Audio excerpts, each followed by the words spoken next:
All right, this is Less Politic. We got DWAYNE, the Act Factor, and we got our special guest, Miss Kimmy. Is that Kimmy Sanders? You better know my name. Okay. Now it's we have Miss Kimmy. We got Miss Kimmy on the line now, and we had a part two, a 2-part interview without her. You know, I mean, like, what is that? How do you have a 2-part interview without me? And I am the reason for the second interview. I mean, you was commenting on it. You was going in, so we just. Yeah, I'm gonna go in today. Let's get it cracking. Okay. Wayne, do you want to clear anything up, or you want to start this off? Well, I mean, first of all, I wanna thank Miss Sanders for putting aside her time to be on this segment. And the purpose for the segment really is to shed light on some of the situations that I feel will make our relationships as people overall better. And, I just appreciate your participation, first of all. Oh, thank you, sir. All right. So, the subject, is, if anyone checked out any of those other segments was, based off of some comments that I made, in a situation that I had gone through when I was, kind of semi-stranded out one day. And I just made the comment that as long as I've been black. How long is that? We gonna just say as long as I've been black. How long you been black, baby? How old are you? It's about 30-something years. As long as I've been interacting with, old enough to like. Can I ask you a question? Sure. You said 30-something. So how many is the something? I mean, Miss Kimmy Sanders, that has, it's kind of irrelevant to what the point that we're trying to make. I just want to know. One day you stay out of this. I want to know. I mean, we talk. Let's stay on subject. All right, honey. Thank you. We'll talk about that off air. Mm-hmm. Okay, what's my number now? So you can call me anytime. No doubt. Let's get it. I'm old enough to be able to speak from experience as far as relationship experience and just interacting with females of my own race. I think that's what more or less made it about like an issue about black or white, because I've never dealt outside of my race. I think I've on one of the statements was made was that like I have an affinity, I would assume, for other races. White women, that's what I said. Caucasian, Caucasian. We can tell it like it is. Okay, but that's not the case at all. But being that I've never ever dealt outside of my race, I've only interacted with my own race. I just found it really noble of a woman that I never dealt with race-wise to come to me in that type of fashion when I had never even had been approached like by a woman of my own race like that, as far as the nobility of being able to see where she could come in and assist in bringing home the bacon, so to speak. Okay, so what do you want to ask me? How do I come into play in this conversation? Well, we didn't have any questions. You the one that was pretty much saying that, it was a white thing and the man. No, that's not what I said. I did not say it was a white thing. What I said was she was a good Samaritan. Now, that's what I said. The whole act should have been viewed as a good Samaritan. You can refer to the King James Version of the Bible, or you can Google it and Google Good Samaritan. It'll give you a whole list of scriptures that you can read about Good Samaritans. Now, I didn't want to make it a race thing, but he kept saying white. This white woman, she called her dude or her gal, her boo or whomever. And I just said that, I just felt like he was playing it up. There are plenty of good Samaritans out here, and I wouldn't care if he was purple, white, blue, green, or yellow. If my car stopped on the side of the road and I was stranded, I don't care who you are. As long as you come to help me, I'm going to accept the help. I'm not going to play it up because of your race. I'm just going to say, hey, what's your name? And I would refer to X, Y, and Z or whoever. I wouldn't have said a race or a color because it really didn't matter because the color didn't help me. The person did. Exactly. Well, you didn't say that though, and you didn't say that at all. But that's because what I said was I did not want that comment to be taken the way he was saying it to me, not to anybody else, not to you and not to him. To me, it made it seem like it was impressive, or he was impressed because this was a white woman. He had never experienced this in his own race. So to me, the undertone, the underlying factor of this made it seem like it was only because she was white that made it good. Now, I'm a good Samaritan. If you need 50 cents to get you a drink, I'll be a good Samaritan and say, hey, I got 50 cents in my pocket, go get you a drink. Have you ever? If you get on the side of the road and your car done stopped and your battery's dead, I'll pull over and say, hey, I got some jumper cables. You can start your car. I've done it plenty of times. So I don't think that we need to get caught up on the race. I think that we need to stick to the social issues and just say that we as black people need to educate our youth, educate our young adults, and educate each other on how to be better citizens in this world. That's what it's really about. I totally agree. Let me ask you this. Have you ever went to a club and bought a man a drink and you didn't even know him? Well, I really don't. No, that's not what I do. Now, if I went out with somebody and I know you, yeah, I'll buy you something to eat. I've done it before. I'm generous. I'm not the type of person that's going to be selfish. And if my man needs a job and we're together and you've lost your job, baby, I can sympathize. Let me see your resume. I can tweak it. Let me get online and Google this and see how we can get you working again. Right, but the question was, you don't know this guy, just like we don't know the women when we're out, and men always buy drinks for the most percentage-wise. We offer to buy the drink. Why have you never offered to buy a handsome young man? He don't even have to be handsome. Just a fair-looking guy a drink because he had a cool conversation or he was just being a cool fella. No, because first of all, when I come to the club, I come with my own money. So I buy my own drinks. And so anything that I come in contact with in that club is extra. I don't set out on, ooh, girl, he's so fine, I'm buying him a drink tonight. No, it's not happening. So what happened, like to the mindset of being good Samaritan in that corner? Thank you. I think. Wait a minute, baby. Wait a minute. Now, me going to the club and you being straight on the side of the road, you ain't being no good Samaritan. Because, see, if you straight on the side of the road, your ass shouldn't be in no club anyway. You should be somewhere trying to work overtime to get your car fixed. Now, we talking about two different... Let me wrap it up. Now, if you're in the club, it's not about being a good Samaritan. If someone sends a drink your way, it's because they're interested in you or they want to talk to you or something like that. I don't go to the club because I'm interested in me, and I go to the club to have a good time. I know, not necessarily, because I could say if you're looking at like the equivalent of being a good Samaritan in the club. If I'm in the club, you're not being a good Samaritan in the club. Ain't nobody going to the club to say, I want to be a good Samaritan tonight. Everybody's going to the club because they want to have fun, or they want to pop a molly, or they want to get laid. Okay. That's why they go to the club. Okay, let him finish. Be a good Samaritan. Being a good Samaritan at the club is if she walks out, she got a flat tire. You say, okay, ma'am, I saw you drinking and shaking your ass. Let me get your number.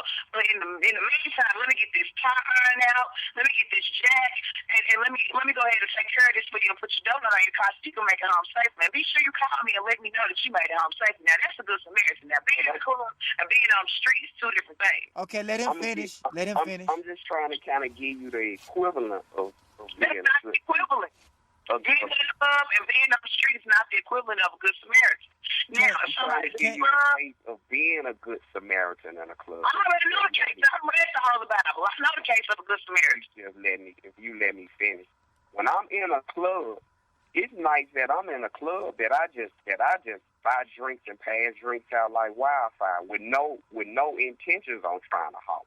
How come you didn't invite me to one of them clubs? I mean, that's, we can get that popping after we, get this clear. After we get this all cleared up. But it's it's more or less like, I think we can look at things from two different perspectives and kind of blur the lines on them. Because, Absolutely. Hello? Yeah, we're I'm here. Okay. I think we can look at things sometimes from two different perspectives and blur the line on them. Because, I think, being a good Samaritan, in that case, it would have just been like, okay, you need a jack, you need, whatever this and that. I more or less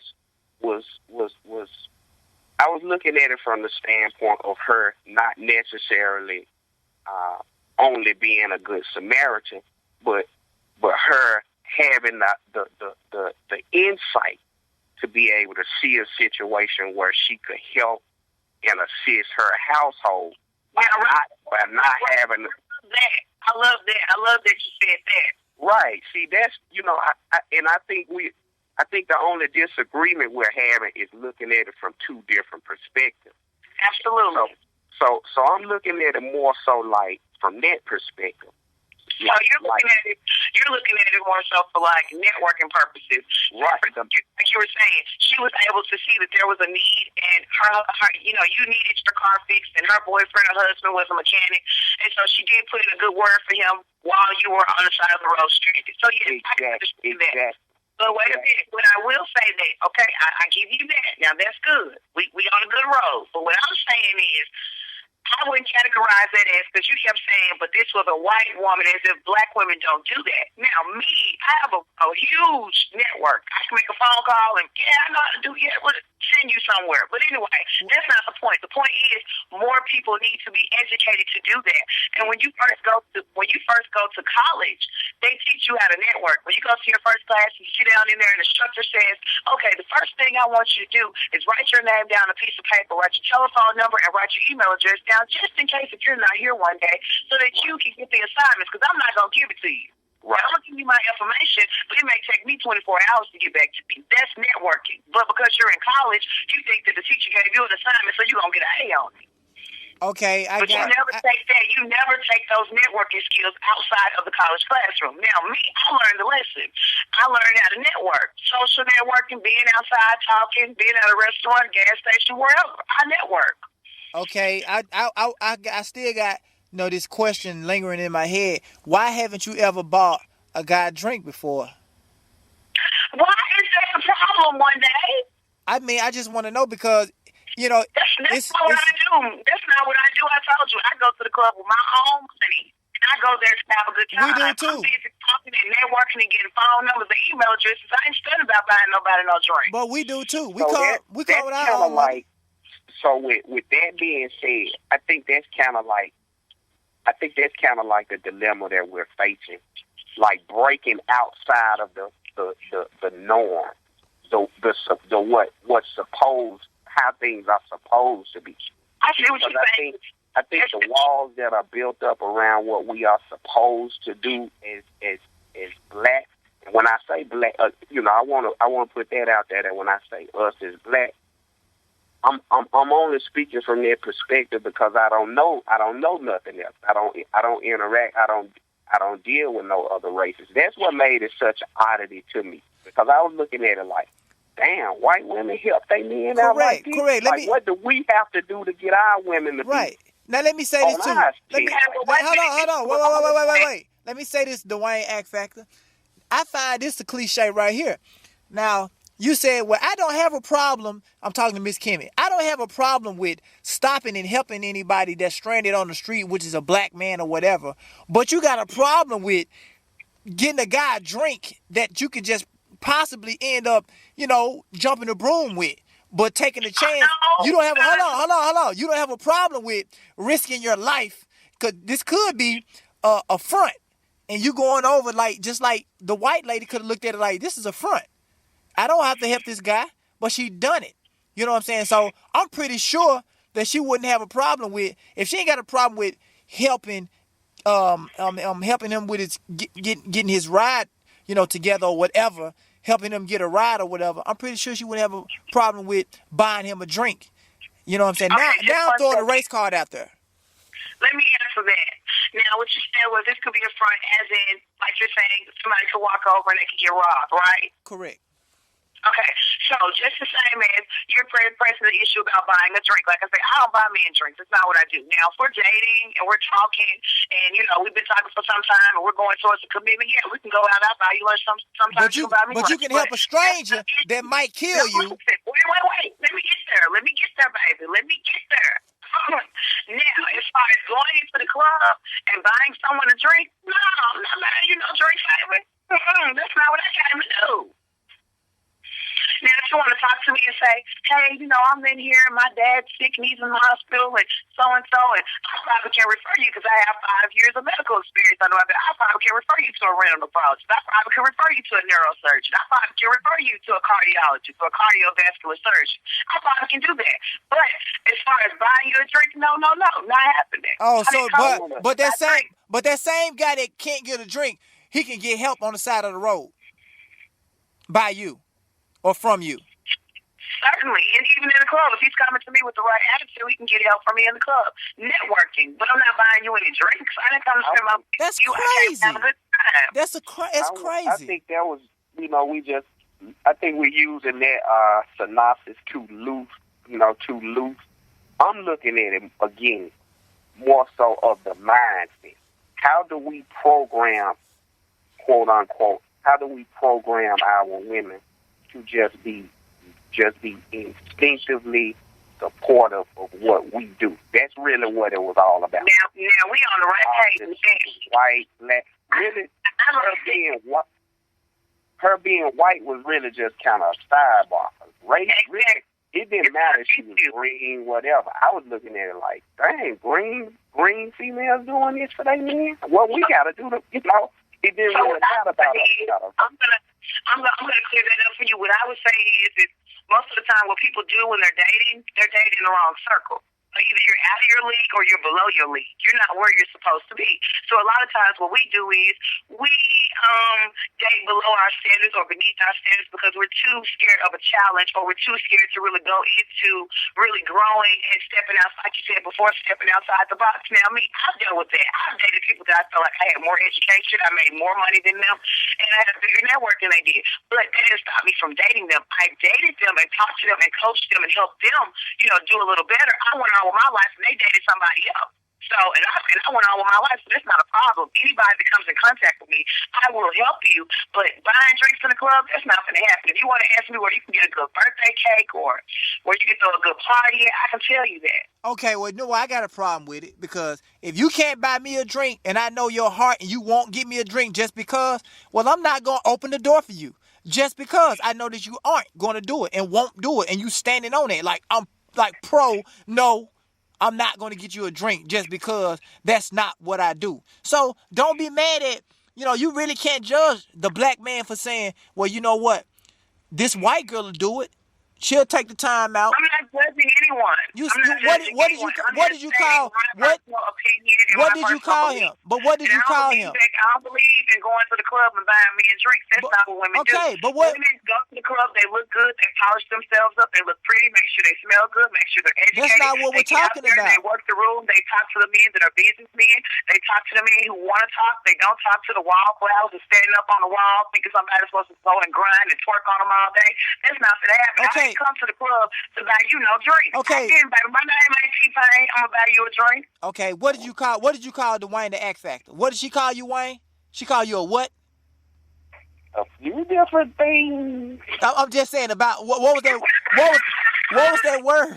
What was that word she used?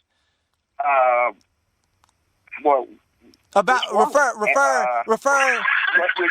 What if she said I have an affinity for white women? An affinity for white women, and this man has. Have you ever been with a white woman in your life? I'm not even attracted to him. So how could you? I'm saying his verbal undertones sound like he had an affinity. Now, I've taken oral communications from Dr. Oliver, his help with Tennessee Community College. She also worked at Bishop Burns and Northwest Tennessee Community College, and she has an EDS degree. So, yeah, and I'm at an A in that class. So I think I understand orating and when a person is speaking and how to dissect it. And it did sound like he had an affinity. He was highly impressed by this woman being able to come up to him and talk to him and network all at the same time. But my you must got an F in judgment then, because this man just said.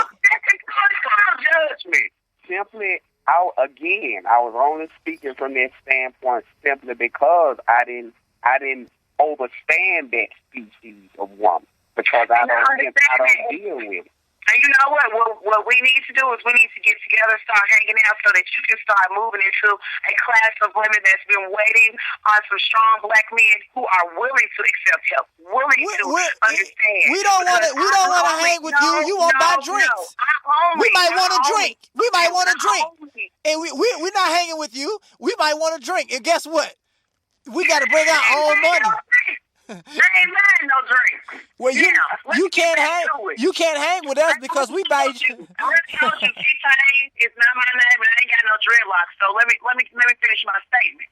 Now, I talk to medical professionals. That's who I deal with, or professional women that work for the paralegals. I mean, she's a paralegal at MCS. I know women who are OTs, which are occupational therapist assistants, or physical therapy assistants, or nurse managers. That's all I deal with. I'm not dealing with nobody below that because it's not even in my character to.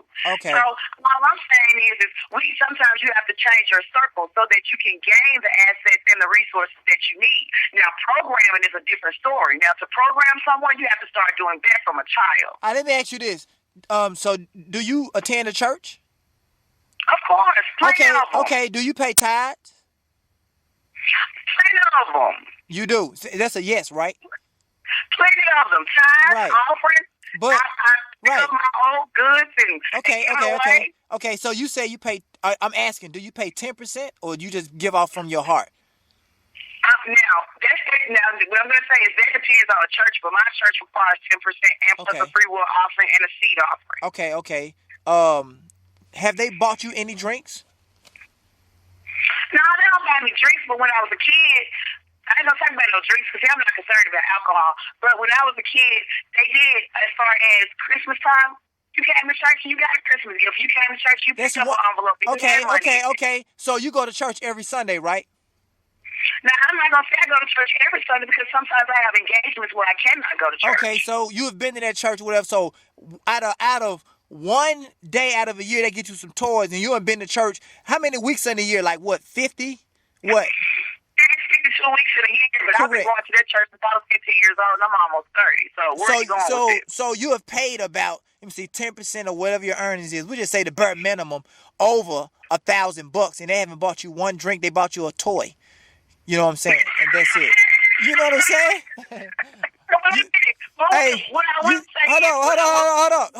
Hold on. Let me say something. Let me finish. You said a drink, and after all those times that I sold my money, all I got was a toy. What I will say, now what was very, very valuable to me, more so than a toy or a drink or whatever, was the good teaching. And I will say, charity starts at home. And my mom taught me that giving and giving back to the community and being a humanitarian and someday really being a big name philanthropist, that's all over me because I'm doing it now. So the things that I've learned and being through church and through my upbringing has nothing to do with me giving my 10% of my tithe or giving back to the community. It's just something that I've been raised and taught to do. So like I said before, if you want to program somebody, you got to start as a child. Again, my major is psych, and I've taken a lot of classes. You got to start as a child. Yeah. By the time a person is 5 years old, they've already formed a personality. So if you haven't programmed them from 1, 2, 3, 4, 5, baby, don't steal. Don't touch those hard curlers. Okay. Because it's too hot. Okay, I see how well they've programmed you. Wayne, you have anything to say? We got to wrap this up.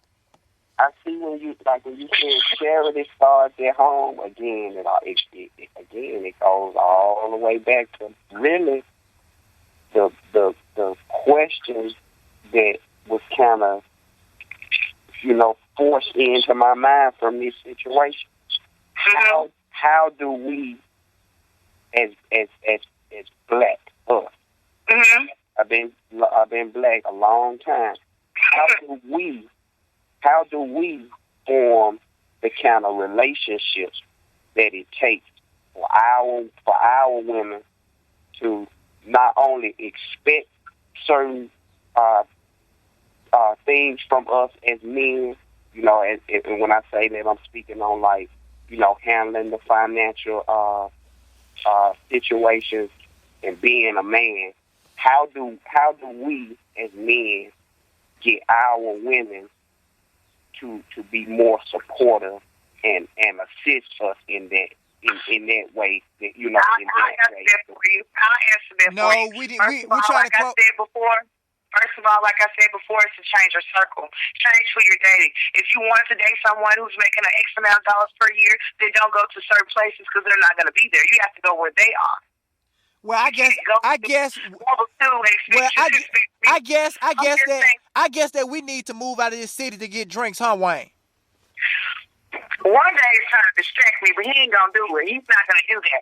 Now, what I will say about what you said, I really do. I value that, and I feel like we all should be supportive of one another. But I think, like I said, it starts with your upbringing. You need to date somebody they have a similar background, just like you do. You need to seek out those who are just as accepting and supportive as you do, as you are. You need to first stand up and be a man and be strong and be ready to provide and exhibit that, so a woman can recognize that when she sees you. Oh, girl, you got it together. Even if he ain't, he look like it. So she is interested in you. The men need to pull their pants up, put on some blazers, put on some button downs, and come and talk to a woman like they got some sense. Not, hey, baby, and whatever this mess they be talking about. I don't even listen to them. You come to me like that, I'm not talking to you. Okay. Why are the women that's saying? They're not necessarily saying, oh, girl, he got all his stuff together. But the ones that's like, you know what, he not quite all the way got his stuff together.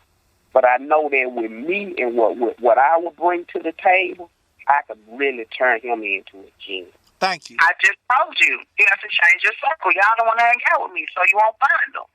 Oh, my God. Okay, we're going to wrap this thing up. Wayne, I want you to close this out. I'm going to have to start hanging out with you then, I guess. I'm trying to tell you, baby. It's plenty of single women lined up. I ain't got no kids. One of them is working on a master's degree. The other one is working on an RN as an LPN.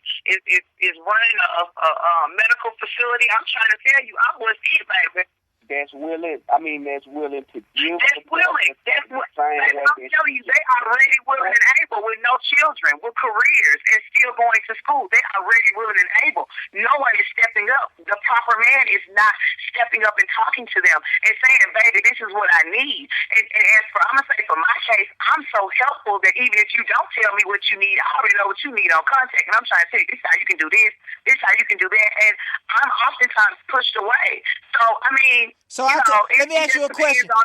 Let me ask you a question, Miss Kimmy. So I take it that you're married, right? I'm not married. Oh, okay. Thank you.